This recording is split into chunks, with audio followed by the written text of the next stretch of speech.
बंद करने की जोर से आवाज आती है। स्मृति बहुत जरा दरवाजा आराम से लगा, कहीं ये टूट ना जाए। मम्मी जी मैं जरा जल्दी में हूँ, आपकी तरह खाली नहीं हूँ कि हर काम धीरे धीरे आराम से करूंगी। स्मृति के कमरे से दरवाजा बंद करने की जोर से आवाज आती है। स्मृति के कमरे से दरवाजा बंद करने की जोर से आवाज आती है। स्मृति बहुत जरा दरवाजा आराम से लगा, कहीं ये टूट ना जाए। मम्मी जी मैं जरा जल्दी में हूँ, आपकी तरह खाली नहीं हूँ कि हर काम धीरे धीरे आराम से करूंगी। मेरे पास इतना टाइम नहीं है, मुझे ऑफिस जाना है। मुझे आपकी तरह पूरे दिन सोफे पर बैठकर नहीं गुजारना है। दरवाजा बंद करके स्मृति ऑफिस जाने के लिए तैयार होने लगती है। थोड़ी देर के बाद जब दरवाजा खुलता है तो स्मृति बड़बड़ाते हुए कमरे से बाहर आती है। एक तो रोज सुबह सुबह उठो, अपनी नींद खराब करो, जल्दी जल्दी काम करो, फिर ऑफिस जाओ और बॉस की क्रिकेट सुनो। स्मृति ये काम क्यों नहीं हुआ, वो काम क्यों नहीं हुआ, क्लाइंट का कॉल क्यों नहीं आया, तुमने कॉल क्यों नहीं किया। जिंदगी में चैन नाम की कोई चीज ही नहीं रह गई। अपनी सैंडल पहनने के बाद वो परम को आवाज लगाती है। परम मैं तैयार हो गई हूँ, तुम गाड़ी निकालो। स्मृति बहू परम तो थोड़ी देर पहले ही चला गया। चले गए, कहाँ चले गए। ऑफिस ही गया होगा, तुम्हें बताकर नहीं गया क्या। स्मृति फिर चिढ़ जाती है। मम्मी जी अगर वो मुझे बताकर गए होते तो मैं आपसे क्यों पूछती, आपने उनसे रुकने के लिए क्यों नहीं कहा। आपको पता है ना मैं रोज उनके साथ ऑफिस जाती हूँ। हाँ बहू मुझे पता है, लेकिन आज वो पहले चला गया तो मैंने सोचा तुम्हें बता कर ही गया होगा। आप तो रहने दीजिए, पता नहीं आप कौन सी दुनिया में जीती हैं। आपका सही है ना, ऑफिस जाना है ना बॉस की खिटपिट सुनिए, बस सोफे पर बैठकर टीवी देखते रहना। आपको तो करा कराया सब कुछ मिल जाता है ना, आपको क्या पता ऑफिस जाकर कितनी मेहनत करनी पड़ती है, पैसे कमाने के लिए कितने पापड़ बेलने पड़ते हैं। घर से निकलने से पहले सास को ताना सुनाकर स्मृति अपना जी हल्का कर लेती है और ऑफिस चली जाती है। शाम को ऑफिस से आते ही वो सोफे पर एक तरफ अपना बैग फेंकती है, दूसरी तरफ खुद बैठ जाती है और सिर पर हाथ रखकर। स्मृति बहू ऐसे सिर पर हाथ रखकर नहीं बैठते। मम्मी जी अब मैं कैसे बैठूं ये भी आपसे पूछना पड़ेगा। ऑफिस में सारे काम बॉस से पूछ कर करो और घर में आपसे। ऐसी बात नहीं है बहू, लगता है तेरा मूड खराब है, तू बैठ, मैं तेरे लिए गर्मा गर्म चाय लेकर आती हूँ। थोड़ी देर के बाद परम भी ऑफिस से आ जाता है। स्मृति अब परम पर अपनी खींच निकालने लगती है। परम आज तुम मुझे छोड़कर क्यों चले गए, लौटते समय मुझे ऑफिस से लेने भी नहीं आए। अरे स्मृति आज बॉस ने ऑफिस जल्दी बुलाया था, आते समय बॉस की गाड़ी खराब हो गई थी तो मैं उन्हें उनके घर तक ड्रॉप करने गया था, इसीलिए तुम्हें लेने नहीं आ सका। अरे तो एक फोन तो कर सकते थे। टाइम ही नहीं मिला यार। दोनों बातें कर रहे थे तभी रीना 3 कप चाय लेकर आती है। ले बहू चाय पी ले, तेरा दिमाग शांत हो जाएगा। मम्मी जी मेरे दिमाग में एक काम हो तब ना, मेरे दिमाग में 100 तरह की टेंशन है, मैं आपकी तरह नहीं हूँ। आपके जमाने में औरतों को सिर्फ खाना बनाना और घर संभालने का काम ही होता था, हमारी तरह घर से लेकर बाहर तक 100 झमेले नहीं उठाने पड़ते थे। रीना चुप हो जाती है। दरअसल आए दिन स्मृति रीना को इस बात का ताना मारा करती कि आपके जमाने में महिलाओं के लिए सब कुछ आसान था, लेकिन आज के जमाने में महिलाओं के लिए कुछ भी आसान नहीं है। इसी तरह से एक बार परम ऑफिस के काम से कुछ दिनों के लिए शहर से बाहर चला जाता है। इसी बीच शनिवार के दिन सुबह स्मृति परम की गाड़ी लेकर उसकी सर्विसिंग कराने जाती है। उसे घर आने में शाम हो जाती है। स्मृति बहू कहाँ रह गई थी, घर आने में काफी देर हो गई, आज तो तेरे ऑफिस की छुट्टी है ना। बस रीना का इतना पूछना था कि स्मृति को ताना मारने का एक और मौका मिल जाता है। मम्मी जी मैं आपके बेटे की गाड़ी सर्विसिंग कराने गई थी, अब परम तो शहर में है नहीं, कल रात को वो घर आएंगे, सोमवार सुबह उन्हें ऑफिस जाना है। अब अगर मैं आज उनकी गाड़ी सर्विसिंग नहीं कराती तो उन्हें उसके लिए 1 सप्ताह और इंतजार करना पड़ता।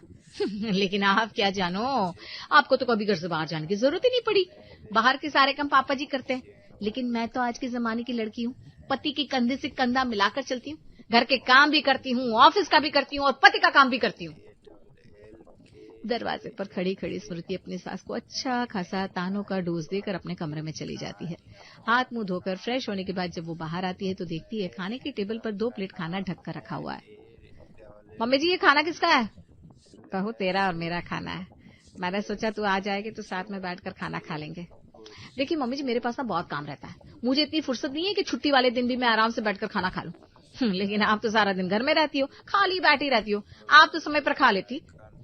अब तो सीधा रात का खाना ही खाऊंगी बहू, कल तक तो घर में रहेगी ना, आराम करना। मम्मी जी संडे को भी मुझे चैन नहीं है, मेरा लैपटॉप खराब हो गया है, उसे बनवाने जाऊंगी, लॉन्ड्री में कपड़े दे रखे हैं उसे लेने जाना है, आपकी तरह फ्री नहीं बैठी हूँ। स्मृति को लगता था पुराने जमाने की महिलाएं सारा दिन खाली बैठी रहती थी, उनके पास करने के लिए कोई काम ही नहीं होता था। वो काम को लेकर आज की महिलाओं का मुकाबला नहीं कर सकती, इसलिए वो न केवल रीना को ताना मारा करती बल्कि बात बात पर उसे नीचा भी दिखाती थी। इसी तरह से एक दिन रीना पड़ोस में जा रही होती है। स्मृति बहू, आज मैं कल्याणी जी के घर जा रही हूँ। वो मुझे बहुत दिनों से बुला रही है, तू भी चल ना। वो बार बार तेरे बारे में पूछती है, तुझे बहुत याद करती है। मम्मी जी, मैं वहां जाकर क्या करूंगी? कल्याणी आंटी से गप्पे मारूंगी।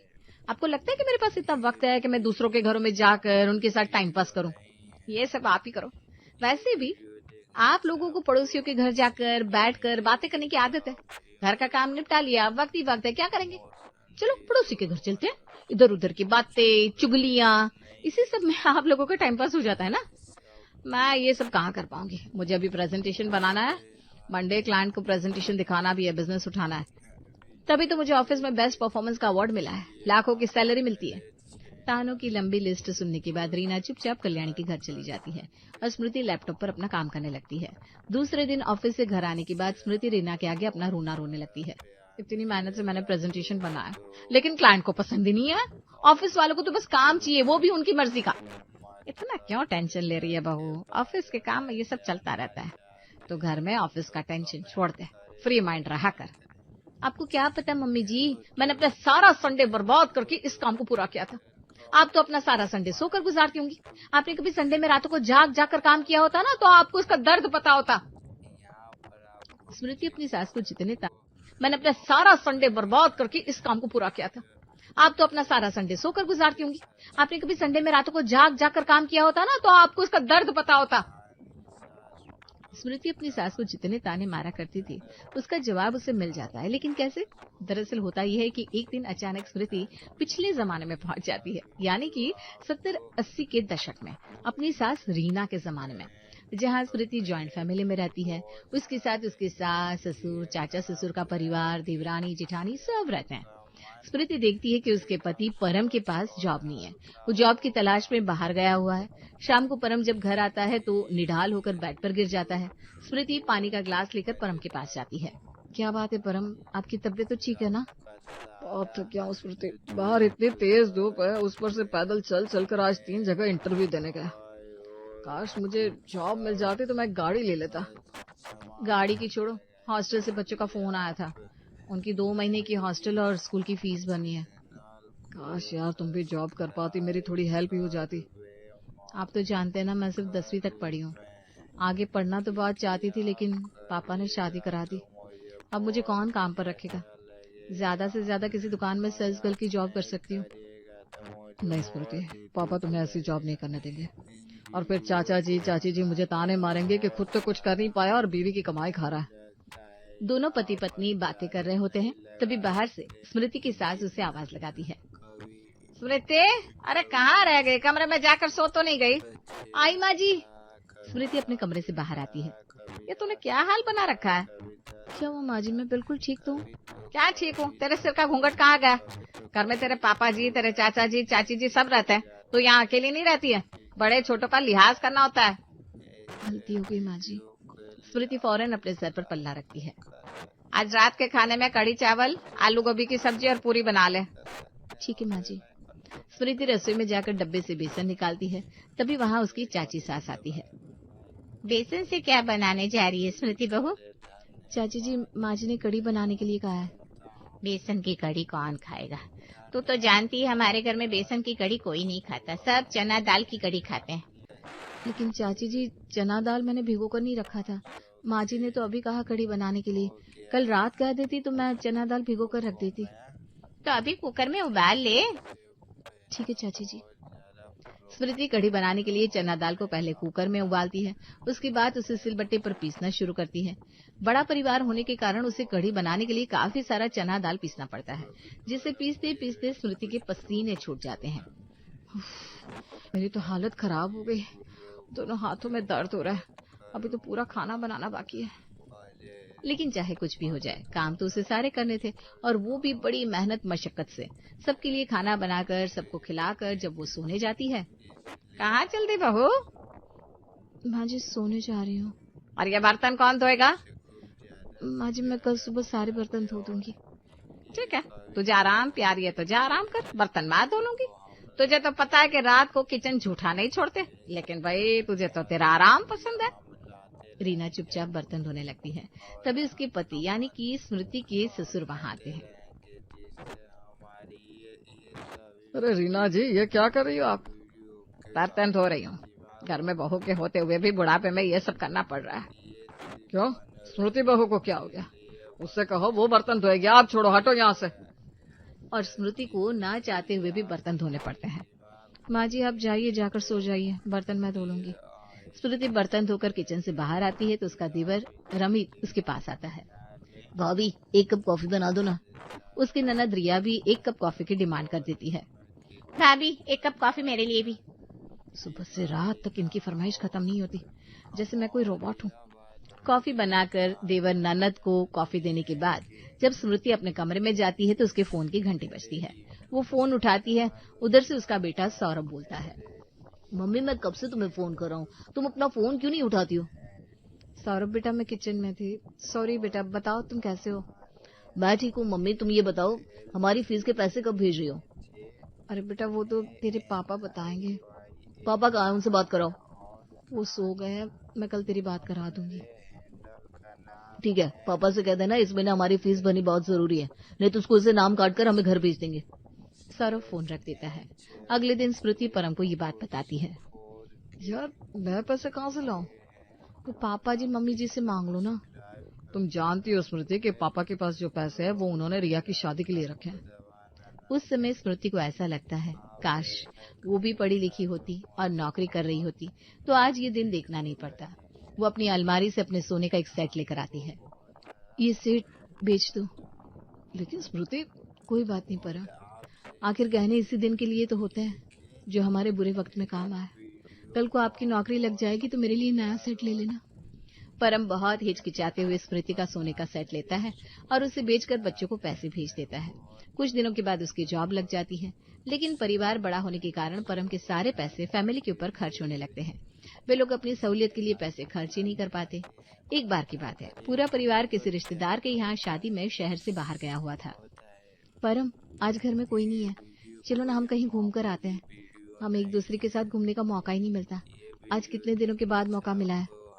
ठीक है मैं रिक्शा बुलाता हूँ।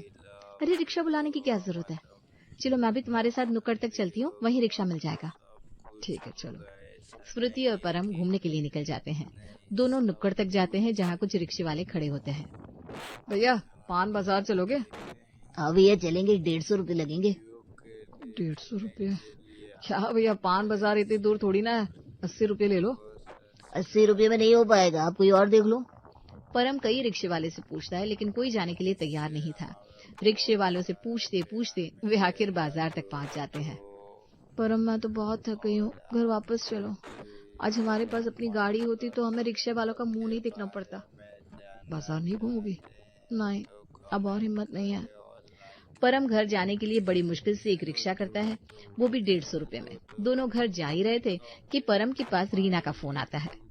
परम बेटा स्मृति बहू को बता दे कि हम सभी आज रात घर आ रहे हैं। हमारे साथ बनारस वाले मामा जी और उनका परिवार भी आ रहा है, तो मेहमानों के लिए अच्छा खाना बनाकर तैयार रखे। ठीक है माँ। फोन रखने के बाद परम स्मृति को बताता है। स्मृति माँ बाबूजी और सभी लोग रात में घर आ रहे हैं। बनारस वाले मामा जी भी अपने परिवार के साथ आ रहे हैं। घर चलकर तुम्हें सबके लिए खाना बनाना होगा। क्या? परम मैं तो पहले से ही थकी हुई हूँ, हम खाना बाहर से मंगा लें? स्मृति बाहर से खाना देने कौन ही आएगा, मुझे ही जाना पड़ेगा। और फिर घर में सबको पता चल गया कि तुमने बाहर से खाना मंगवाया है तो हम दोनों को डांट पड़ेगी। ठीक है मैं खाना बना लूंगी। थक कर चूर हो चुकी स्मृति को घर जाकर आराम करने की बजाय पूरे परिवार और मेहमानों के लिए खाना बनाना पड़ता है, क्योंकि उस जमाने में काम वालियों का ज्यादा चलन नहीं था। घर के सारे काम घर की महिलाएं खुद करती थी। मैं क्यों ही घूमने चली गई, पता होता कि घर आकर इतना काम करना पड़ेगा तो दिन में आराम कर लेती। लेकिन अब तो कुछ नहीं किया जा सकता था। रात में जब सभी लोग घर आते हैं तब स्मृति सबको खाना खिलाती है। इसी तरह पुराने जमाने में जिस तरह से चटनी सिलबट्टे पर पीसी जाती थी, उसी तरह स्मृति को रोज सिलबट्टे पर चटनी पीसनी पड़ती थी, क्योंकि उसके ससुर को खाने में रोज धनिया की चटनी चाहिए थी। सूखे मसाले गेहूं भी घर लाकर धोकर सुखाकर उन्हें बाजार में पिसवाने जाना पड़ता था। उस जमाने में एसी भी नहीं थी, इसलिए पंखे से ही काम चलाना पड़ता था। कभी कभी जब लाइट चली जाती तो सास ससुर को हाथ से पंखा भी करना पड़ता था। घर में लाइट हो या ना हो, पंखा चले या ना चले, बहू को हमेशा घूंघट में रहना पड़ता था। यहाँ तक कि खाना बनाते समय भी घूंघट करके रहना पड़ता था। सन 70-80 की मुश्किल भरे दौर से गुजरते हुए एक बहू की जिम्मेदारी निभा रही स्मृति की हालत दिन पर दिन खराब होती जा रही थी। मैं कहाँ फंस गई, मुझे यहाँ से बाहर निकालो। ये सब चल रहा होता है तभी घबरा कर स्मृति की नींद खुल जाती है। मतलब जी हाँ, सही समझे आप लोग। दरअसल स्मृति ये सब सपना देख रही थी। उसकी नींद खुलते ही वो वापस अपने नए जमाने में आ जाती है। लेकिन सपने में उसने वो सब देख लिया कि उसकी सासू माँ के जमाने में महिलाओं की जिंदगी इतनी आसान नहीं थी जितनी आज के जमाने में महिलाओं की जिंदगी आसान है। सपना टूटते ही ये सब क्या था? क्या मैं सपना देख रही थी? स्मृति अपने सिर पर हाथ रखकर अपना घूंघट ढूंढती है। मेरा घूंघट कहाँ है? कुछ देर बाद जब उसे समझ में आता है कि वो सपना देख रही थी, कितना डरावना सपना था। अच्छा हुआ मैं पुराने जमाने में पैदा नहीं हुई, वरना मुझसे तो वो सब नहीं हो पाता। मम्मी जी ने अपने जमाने में कैसे ये सब हैंडल किया होगा? पुराने जमाने में तो कोई सुविधा नहीं थी, ना घर में नौकरानी, ना घर में मिक्सी ग्राइंडर, ना एसी, ना गाड़ी, ना महिलाएं जॉब कर सकती थी। कहीं बाहर जाने के लिए भी उन्हें सभी बड़ों से इजाजत लेनी पड़ती थी। वो तो मम्मी जी ने अपना वक्त गुजार लिया, मैं तो नहीं गुजार पाती। मैं मम्मी जी को इतनी बातें सुना देती हूँ। पुराने जमाने में तो बहुएं अपने सास ससुर के सामने अपना मुंह तक नहीं खोल पाती थी। मम्मी जी ने कैसे झेला होगा ये सब? सपना ही सही, लेकिन स्मृति को इस बात का एहसास हो जाता है कि उसकी सास ने अपने समय में बहुत मुश्किल भरे दिन गुजारे हैं और उसके बाद भी कभी उनके मुंह से किसी के लिए कोई शिकायत भरे शब्द नहीं निकले, ना ही उन्होंने किसी को ताना मारा। स्मृति अपने कमरे से बाहर आती है। उठ गई बहू, आजा बैठ। मैंने परम को समोसा लाने के लिए बाहर भेजा है। तुझे समोसा बहुत पसंद है ना? स्मृति रीना के बगल में सोफे पर बैठ जाती है और रीना का हाथ अपने हाथ में लेकर उससे अपने तानों के लिए माफी मांगती है। मम्मी जी, मैं अब तक अपनी बातों से आपका दिल दुखाती रही, हमेशा आपको नीचा दिखाया, लेकिन सच तो यह है कि आपका समय बहुत कठिन था।